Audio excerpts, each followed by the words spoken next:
to what happened at Georgia losing on the last second shot? Is there anger, resolve? How would you describe it? Well, I think it goes in phases. You know, when you lose a game, you have a tough game. I think that there's the anger, there's the disappointment that sets in initially.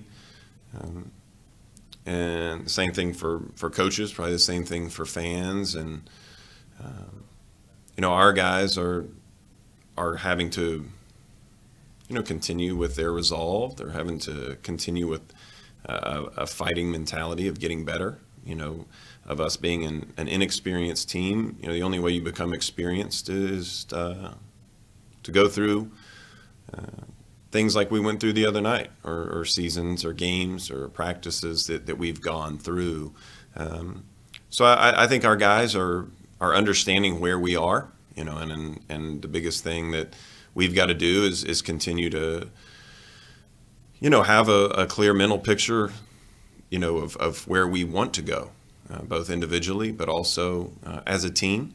And, you know, when you then settle in after the game and take a look at the body of work and not the last play, you then see and get a bigger picture of what you know, the game was, as opposed to just one play or the last 2 minutes.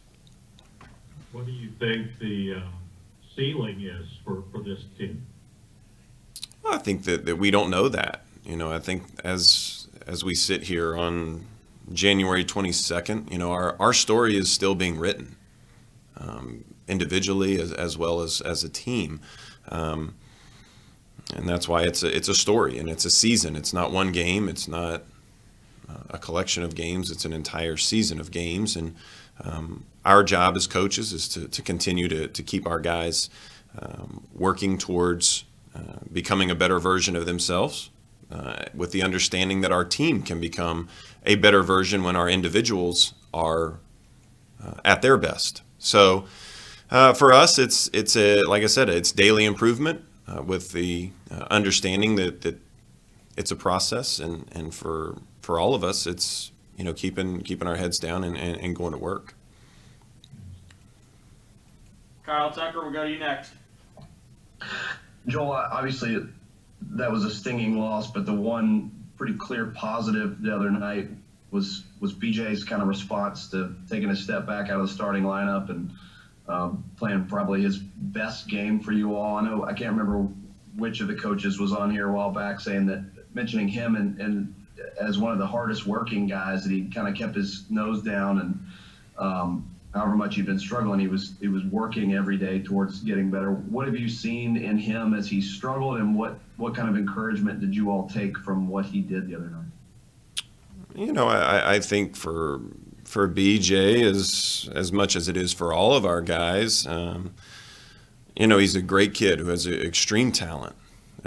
He's a young guy who has had a rough start, but like I said, I mean, his story is still being written, and there's another, you know, few lines or chapter that gets to be written today, and he's a young guy that is figuring it out. It's why you go to college. It's why you come to Kentucky. You come to be challenged. You come here to work. You come here to test yourself against elite competition, to be coached by a staff of people that are going to spend time with you, that are going to develop relationships with you, that are going to be with you when things are great, when things are not great.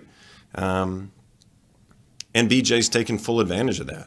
You know, he's taken advantage of an experienced former head coach like Bruiser Flint.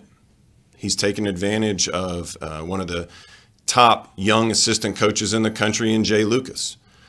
He's spent time with an experienced coach who's known John Calipari, who's a Hall of Fame coach like John Robick. He's spent time with me. So BJ is doing everything that he can to put himself, you know, in a better place mentally, as well as, you know, when he steps on the court for practice. He had a great couple practices last week. I don't think anyone was surprised that he played as well as he did at Georgia. So the key now is to continue to work towards that. Larry Vaught, we'll go to you. Joe, I was wondering if you could just kind of fill me in on the impact of this season. Is that when you talk to recruits, do they ask you questions? Do you bring it up? How do you deal with that when you're recruiting now? I think the biggest thing in recruiting is getting to know those individuals. That's the key. I think when we're talking recruiting, you're talking about their season. You're talking about their feelings. You're talking about their dreams, what they want out of their experience at the University of Kentucky and coming to play for a Hall of Fame coach with a staff that's going to be with you, that's going to challenge you, that's going to love you. You're going to be on the greatest stage of college basketball, playing in front of the greatest fans that is out there in our sport. So for us, I think that nothing has really changed, whether we were 13-0 or 0-0 or whatever. We have a great product here, and our thing is to continue to communicate that to families, to people that want to come here, that want to be built different, that want to be on the greatest stage, to come to a world-class university and challenge themselves every day. So it's more about, I think, when you're recruiting the individual, the family, and you get to the bottom of who they want to become. Ken Spencer, I'll come to you. Then Jerry, I'll circle back. Joel, in a place like Kentucky where the pressure is so high and a team that's 4-9, is the term playing desperate, is that a bad thing? Do you just have to take it a day by day, or do you want these kids to play desperate but just play the right way? Ken, we talk about playing desperate every single day. I've been here 7 years, and that's been something that we've talked about from the first second that we are with our young people. You've got to play desperate in basketball. You have to play confident. You have to play desperate. It has to mean more to you than it does to anyone else. I think we coach with desperation. This is important to us. It's important to our staff. It's important to our head coach. It's important to our players. It's important to the players that have played here in the past. And I think if you were to ask each one of them, they would say that we talked about being desperate. If this is what you want to do for your profession, whether you're a coach or whether you're a player, you have to be desperate. You have to come in every single day with that sense that this is the most important day of my life, and I have to get better. Whether it's 1%, 2%, you can control that. You can control your attitude when you wake up. Are you listening to how you feel, or are you talking to yourself about how you feel about our season, whether you're 13-0 or 4-9? This is about coming in today and getting better. This is about challenging myself. This is about challenging my teammates. It's about being coachable. It's about listening to our head coach. And when you do that and you have that sense of desperation, good things are going to happen. Jerry, go back to you. Joel, in LSU, you're playing a team that lost by 30 in its last game. How do you expect that to impact their play, their performance? I don't know. Jerry, I know that I've been in our practices this week in preparation for Georgia, and was in practice yesterday for our guys. And I know that we have a group that's excited to play, much like every single game that we have. We're focused on ourselves. I know that Will and his staff are coaching their team to become better as well. But it's LSU's a strong opponent, and they're going to come in and give us their best shot, I know, and we'll be ready. How about Cam Thomas? What sort of challenge? You guys have faced a lot of very good players, obviously. How do you assess the challenge he presents? I think he's an elite scorer who can score at all three levels. He's very confident, very aggressive on the offensive end, and he presents an extreme challenge the second the ball goes from our possession to theirs. And that's something that you've got to be alert. You've got to be ready. We've got to be ready. It's not a one-person assignment. It's a collective group in transition where it starts. And then as you get into the half court, you've got to be ready. We've got to be ready. Everybody has a responsibility. And I think for the most part, I think when you're watching us play defense, I think we're doing a good job. We just got to figure out how we're going to score some points. Larry, I think we'll circle back to you. I think you had another question. Joe, after the game Wednesday, Keon talked about that you got pushed around, and that an emphasis going into the game was to get 50-50 balls, and yet you didn't do that. How do you correct those things, or can you correct toughness and going after 50-50 balls? I think you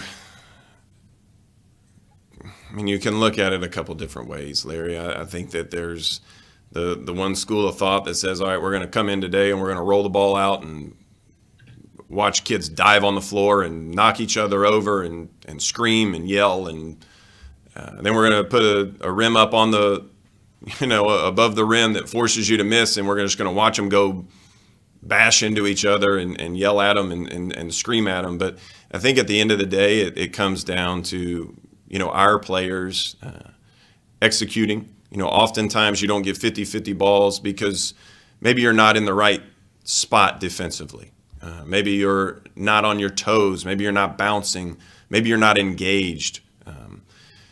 Part of those 50-50 balls is maybe the half a second or 2 seconds before the shot was taken. So now you're in a bad position to even come up with a rebound, come up with a 50-50 ball, come up with the right angle to go and what we would say crack up or crack down. Maybe you're not paying attention to see that your teammate went to go block a shot. So now as a guard, you're supposed to go in and cover for his man. That happens sometimes. As a big man, like you said, maybe you're too worried about your man and there's a guard driving and you don't go to block the shot on time. So you miss the block, they get the shot off, and now we're in a difficult rotation. So it's, there's a lot of different things that go into it. And I think for us, what we're trying to do is spend time with our guys, going over the film, showing them the entire possession as opposed to just the 50-50 ball that everyone kind of points to. So for us, it's just taking that time and teaching and spending time with these guys to get down to the bottom of why we are where we are, whether it's a 50-50 ball, whether it's our offensive execution. That's where you got to go at this point. Thanks. Jerry, we'll let you have the final one. Thanks. I promise this is my only one. I'm wondering, Joel, how you feel about Brandon that struggled some as a starter. You bring him off the bench at Georgia. He's much more productive. Dante had been very good off the bench, and he struggled as a starter. So how does the coaching 101 textbook say to handle something like that? Well, if you have that book, if you could send it over, I'll put my address in the chat after this, and you could shoot that over, because I don't know that the coaching 101 manual that I have tells you how to handle a pandemic, how to handle injuries, how to handle everything that we're going through this year. So if it's in the archives over there at the Herald Leader, you shoot that right over. I tell you. And if there's something in there about substitution patterns, let me know. But I think with Coach Cal, what he's done with this group is amazing in terms of keeping the positive attitude, of keeping our guys on their toes. When you look at the different starting lineups, I think it's, there 7 that we've had. We've had 7 now, different starting lineups. I think we're looking for different things. I think that we're, trying to put our players in the best position for them to feel success. I think that you talked about Devin Askew, brought him off the bench a little bit, had him take a step back earlier. You've talked about getting Dante some more minutes, maybe playing through some mistakes, and then brought him off the bench. But he comes to coach yesterday and says, maybe I feel better coming off the bench. All right, BJ started what was it, 12 games and then came off the bench for one and played really well. Does that have anything to do with him starting, or does it have to do with, hey, look, his story is starting to change right now. He's got 12 games of experience under his belt. He's practicing with more confidence. So I'm not sure that starting, not starting. I mean, there's also guys that start the second half. I think that's a thing in the coaching 100 manual that I have. You know, you have to put a starting lineup out there for the second half as well as the first. I think for us, with Coach Cal, with what he's doing, he's continuing to work with our guys. He's having individual meetings. He's spending time, just like, you know, Coach Bruiser, Jay, myself, you know, our entire staff is working with these guys to figure out, you know, hey, how can we help? I think that's the biggest thing when you coach young people, to sit down, and we oftentimes tell them, hey, you know, what to do. Oftentimes you got to say, hey, how can I help you? And there's not anybody better at our business of doing that than John Calipari. And in a year like this, I mean, it's been amazing to watch. I still consider myself a young assistant, you know, how he handles a season like this. And, you know, he's been extremely positive with this group. And he's been extremely, you know, caring with them, spending extra time with them. And like I said, our story is continuing to be written.